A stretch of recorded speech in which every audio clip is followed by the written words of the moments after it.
It started one morning. I had made cupcakes for my son's class, and I had, I think, 23 cupcakes sitting on the back of the stove, not in a place where a dog would easily get them.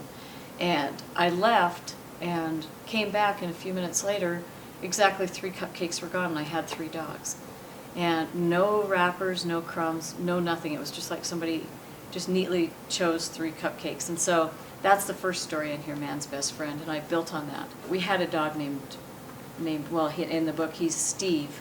And Steve takes all the tools and tries to go out and fix the fence for for Officer Ortland. Well, in real life, we had a dog named Bo, and he was a healer. And we would come home, and he would actually climb up in the garage up on the top shelves and take all the hammers and screwdrivers and stuff and put them all over the yard. I don't know what he was doing, and we started calling him Steve. Steve was busy fixing things.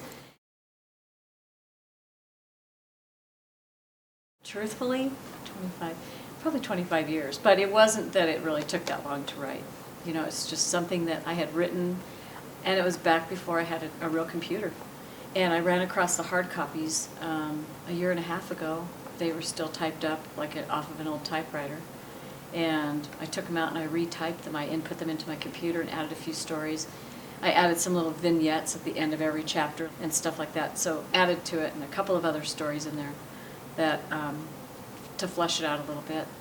So altogether, it was 25 years. It was sounds like an underachiever, but yeah, it took that long to decide to put it into print. But right now I'm working on another collection of stories called Love and Collateral Damage, and they're short stories, and they're irreverent looks at relationships.